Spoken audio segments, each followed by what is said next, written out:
Magandang umaga po mga minamahal na mga kaibigan at mga kapatid, na kayo ay sama-sama tayo na sumusubaybay sa programang ito ng Morning Mana.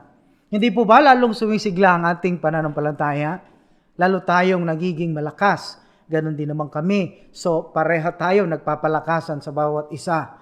Sa ganitong sitwasyon na meron tayo ngayon, ay ito ang kinakailangan ng bawat isa sa atin.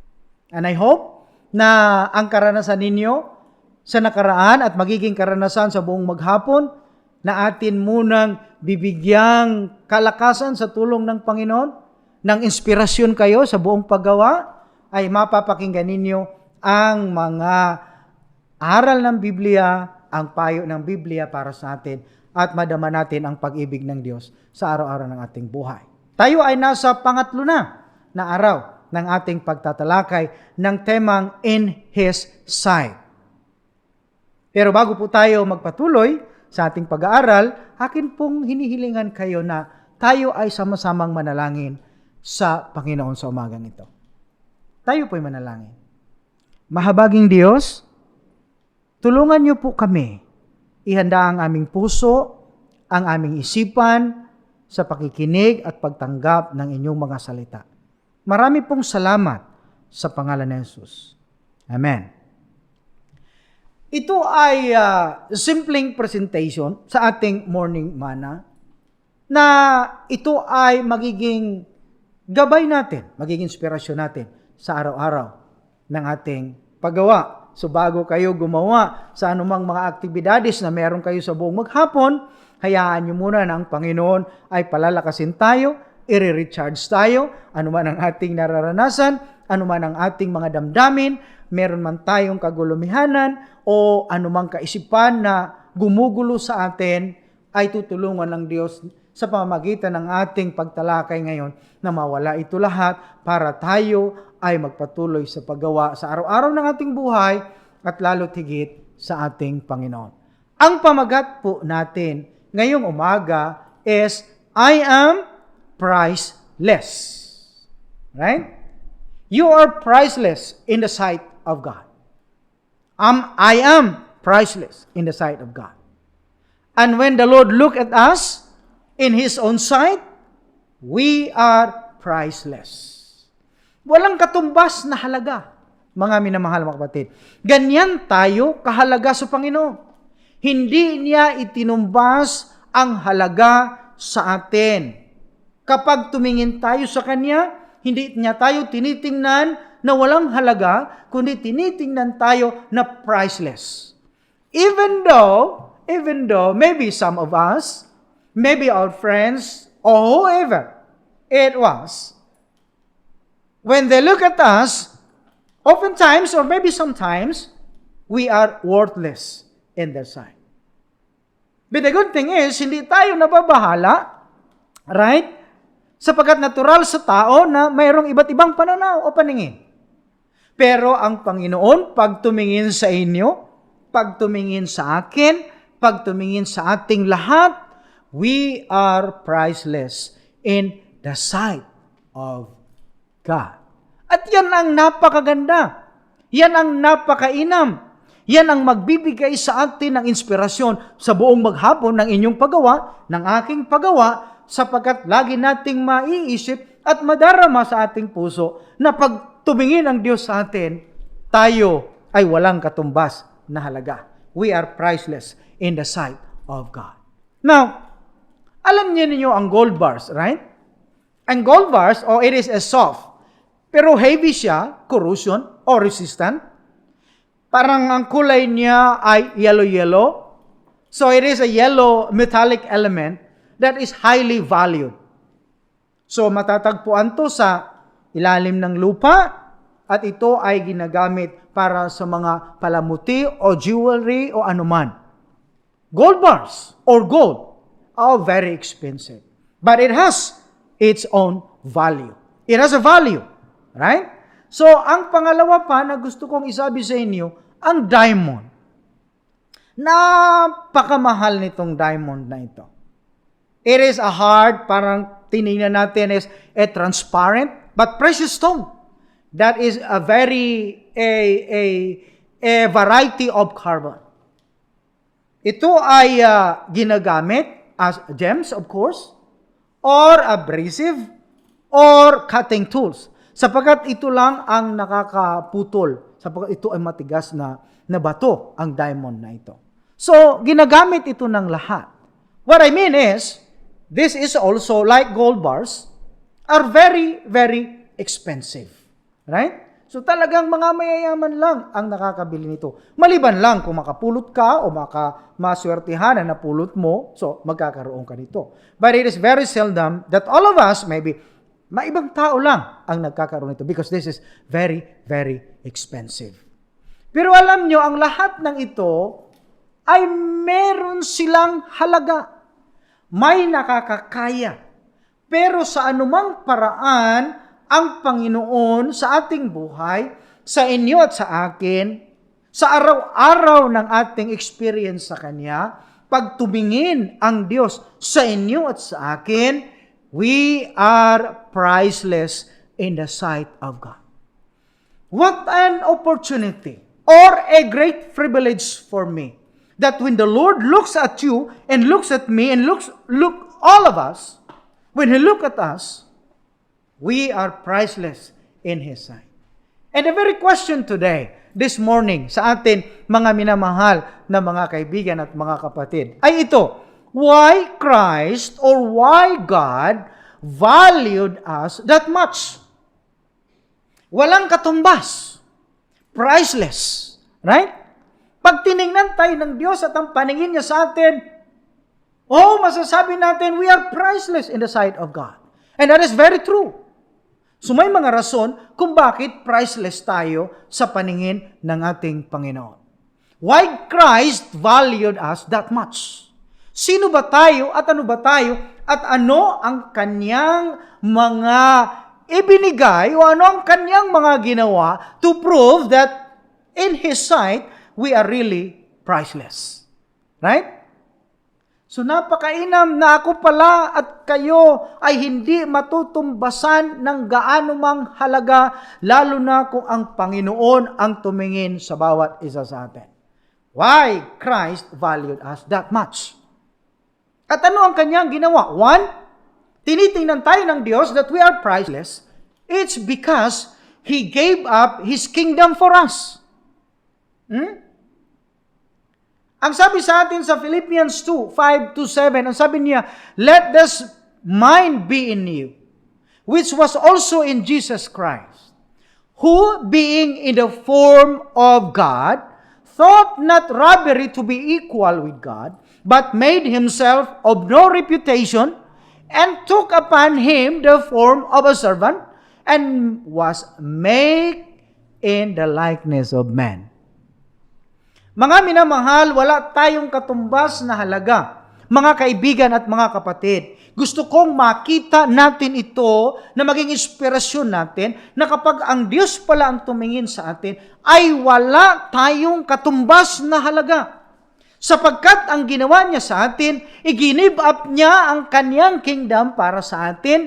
Siya, give up niya ang Kanyang pagiging equal sa ating Panginoon. Give up niya ang Kanyang reputation at kinuha niya ang pagiging servant na para makita natin at naging tulad sa atin, we are priceless in the sight of God. Gaano tayo kahalaga sa Kanya na ano pat iniwan niya ang Kanyang trono, iniwan niya ang Kanyang komportableng buhay upang sa ganun tumungo sa atin at maranasan niya ang naranasan natin, mga minamahal na mga kapatid. For me, as I look at it, mahal na mahal tayo ng Diyos sa araw-araw. And He look at us in His own sight. We are priceless. Walang katumbas na halaga.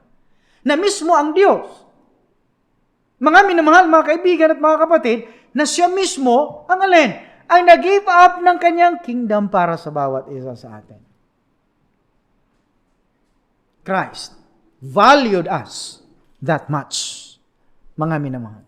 Gusto kong makita sa araw-araw ng ating buhay ito, na sa tuwing tayo ay gagawa na sa tuwing tayo ay kung ano man ang ating gawain, laging nasa sa isip natin na tayo ay walang katumbas na halaga sa paningin ng Diyos. Sapagkat ang katumbas nito ay ang kanyang mismong sarili. Give up niya ang kanyang kingdom, give up niya ang kanyang reputation just for us. Hindi baga, napakainam na pribilehiyo at opportunity na maging pagmamay-ari ng ating Panginoon? Because when He look at us, we are priceless in His sight. Pero bagamat ang iba na pagtumingin sa atin ay parang wala tayong kwenta. Bagamat ang iba ay tumingin sa atin na parang wala tayong ka-value-value. Pero huwag kayong mag-alala. Yan ay paningin lamang ng tao. Yan ay paningin lamang ng sinuman sa atin. Subalit ang kagandahan na hindi ako nanghihina sapagkat meron akong Panginoon, meron akong Diyos na pagtumingin sa akin, wala akong katumbas na halaga para sa Kanya. What a loving God. What a loving Lord that we have. Right? So magiging lalong masaya ako sa buhay ko, anuman ang danasin, maging anumang mga bagay na aking naranasan, maging ito man ay masigla o mahirap man ang danasin, but still, nagkakaroon ako ng comfort because I have a God. When they look at me, I am priceless in His sight. Pangalawa, why Christ or God valued us that much and we are priceless in His sight? Second, it's because He gave up His Son for us. Right? Ang Diyos ang naging katapat, mga minamahal na mga kaibigan at mga kapatid. Sa aking pagkukulang, sa aking pagkakasala, ang katapat ay ang Diyos na makapangyarihan sa lahat. He gave up His Son for us. Ang sabi sa John 3:16, for God so loved the world that He gave His only begotten Son. He gave His only begotten Son para ang bawat isa sa atin maranasan muli ang pakikipag-ugnay sa Diyos. Maranasan muli ang pag-ibig ng Diyos. Maranasan muli ang magandang relasyon sa Diyos na nawala. He gave up His Son just for you, and for me. And we are priceless in the sight of God. Hindi yan matutumbasan ng halaga sapagkat ang halaga natin ay ang Panginoon, ang siyang naging katumbas. At walang iba sa buong sanglibutan sa kahit ano paman na makakatumbas sa atin, walang iba kundi ang Panginoon lamang. Walang halaga. But the Lord valued us that much because in His sight we are priceless. It's because for me, that's why we are priceless, because He Himself, the Lord Himself, and God Himself gave His Son for us. Bagamat hindi tayo karapat-dapat, but still as He look at us, binigay niya ang kanyang bugtong na anak para sa inyo at para sa akin. And that's the only way that we can reconcile between us and the Father. May halaga bang katumbas na ang Panginoon mismo? Ang Diyos mismo ang nagbigay ng kanyang anak? O napakasaya natin, napakasaya ko, napakahalaga ko sa Panginoon. Ganyan kayo kahalaga sa Panginoon. Sa sanlibutang ito, wala kailanman maitutumbas na halaga sa bawat isa sa atin. Anumang tingin ng iba sa atin, anumang pananaw ng iba sa atin, hindi tayo nagugulumihanan. Nagpapatuloy tayo sa paglalakbay. Nagpapatuloy tayo sa gawain. You know why? It's because we are priceless in the sight of God. Not just because He left His kingdom for us, but He gave His only begotten Son just for us. Hindi yan mababayaran ng salapi ang pagbigay ng Panginoong Diyos sa kanyang anak para sa ating lahat, sapagkat ang tingin niya sa atin ay walang katumbas na halaga, mga minamahal. na mga kaibigan. Napakahalaga niya. Napakahalaga natin sa Kanya. And that's why, in His sight, we are priceless. Right? Hindi kaya yan ng sino man. Hindi kaya. Walang iba kundi ang Panginoon lamang. Kaya nga ako, kayo, tayong lahat, may inspired tayo na wala palang katumbas na halaga tayo sa pag-ibig ng Diyos. At sa Kanyang pananaw, napakahalaga natin, umaapaw ang kahalagahan natin na kailanman hindi nagkaroon ng katumbas na halaga. Ang pangatlo ay ito. Why God valued us that much? Right? Alam nyo? He paid, number 3, He paid me with His blood. Binayaran tayo ng Diyos sa Kanyang sariling dugo at walang katumbas iyan.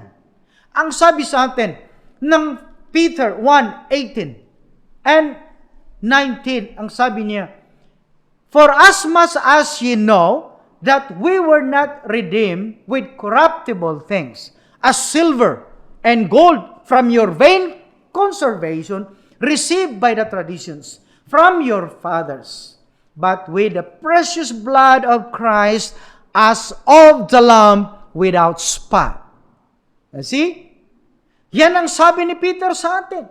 Mahalaga tayo sa Diyos. Wala tayong katumbas na halaga pag tiningnan tayo ng Diyos. Napakamahal natin. Napaka-precious natin. We are priceless in the sight of God. You know why? Because He paid us with His own blood. Mga minamahal na mga kapatid. Hindi binayad ng Diyos yung ginto. Hindi binayad ng Diyos yung mga diamonds para sa atin. Sapagkat hindi yon ang katumbas ng ating sarili. Ang katumbas natin, mga minamahal, ay walang halaga na ano pat napakamahal pa, mas mahal pa sa lahat. And His precious blood being spilled out on the cross of Calvary. See? Ganyan tayo kahalaga. Priceless yan. Mismong ang dugo ng Diyos ang nagbayad sa atin. At hindi yan matutumbasan ng anumang halaga. And the love of God for us ay umaapaw, mga minamahal, that when He look at us, even though some of us, maybe or oftentimes some of us, as we look at us, as they look at us, it's quite different. It's really different when the Lord look at us. Because when the Lord look at us in His own sight, we are priceless. Mga kapatid ko. Hindi ba ganyan kahalaga tayo sa Panginoon? Huwag tayong mawalan ng pag-asa. Huwag tayong mawalan ng tiwala at pananampalataya sa Diyos. Sapagkat sa araw-araw ng ating buhay, pag tinignan tayo ng Diyos, ganyan tayo kahalaga. Tayo ay walang katumbas na halaga. Iniwan niya ang Kanyang tahanan. Nakitulad siya sa mga tao. Hindi siya nakitulad sa Diyos. Iniwan niya at binigay niya sa atin ang bugtong na anak para sa atin. Ganyan tayo kahalaga. Hindi lamang niya ibinigay, kundi ang dugo pa ng Kanyang anak ang nabuhos sa Kalbaryo sa cross para sa inyo at para sa akin. Sa dahilang nakita niya na walang kapantay, na walang katumbas na halaga ang bawat isa sa atin. Ang sabi ng Hebrews 9:22. And almost all things are by the law, purged with blood, and without shedding of blood, there is no remission of sin. Right? Napakaganda. Na mahal tayo ng Diyos. Napakaganda na bagamat ang iba titingin sa atin ay wala tayong halaga, pero pag ang Diyos tumingin sa atin, iba sa paningin ko sa ibang tao, iba sa paningin nyo sa ibang tao, iba ang paningin nila sa atin, kundi ang pagtingin ng Panginoon sa atin pag tayo tinitingnan ng Diyos. In His own sight, we are priceless. Ang sabi pa niya sa Isaiah 50 verse 6, I gave up my back to the sinners, and my cheeks to them that pluck off the hair, or my beard. I hid not my face from shame and spitting. You see? That is the love of God to us. As He look at us, in His own sight, we are priceless. Kaya nga hindi niya tinago yung kanyang mukha na kahit sinasampal siya at kahit dinuduraan siya. Sabi niya, Pastor Contreras, hindi ko to itatago. Ito ay para sa iyo. Mga minamahal na mga kapatid, wala tayong katumbas na halaga sa paningin ng Diyos. To end, we should not be defined by the treasures of the world, because nothing compares to the love and sacrifice the Lord gave you. Giving up His kingdom, His only begotten Son's life, and paid our sins through His blood. That what makes you priceless in His sight. Mga minamahal na mga kapatid, sa ating paggawa sa buong maghapon, maging kalakasan natin, maging inspirasyon natin. Huwag tayong manghina, huwag tayong mawala ng pag-asa, sapagkat ang tingin sa atin ng Diyos, wala tayong katumbas na halaga. May the Lord bless you and keep you, and may His face shine upon you, and give you peace forevermore, as we work on our daily activities today. Pagpalain kayo ng Panginoon. Tayo manalangin. Dakilang Diyos, marami pong salamat na bagamat iba ang tingin sa amin ng ibang mga tao, subalit kayo, pag tumingin kayo sa amin, ay wala kaming katumbas na halaga. Maraming salamat sa inyong pag-ibig sa amin. At nawa, ang aming mga kapatid, patuloy na sila'y ma-inspired sa kanilang paggawa sa buong maghapong ito, sapagkat masaya kami na kami ay inyong tinitingnan na walang katumbas na halaga ang inyong pag-ibig sa amin. Marami pong salamat sa pangalan ni Jesus. Amen.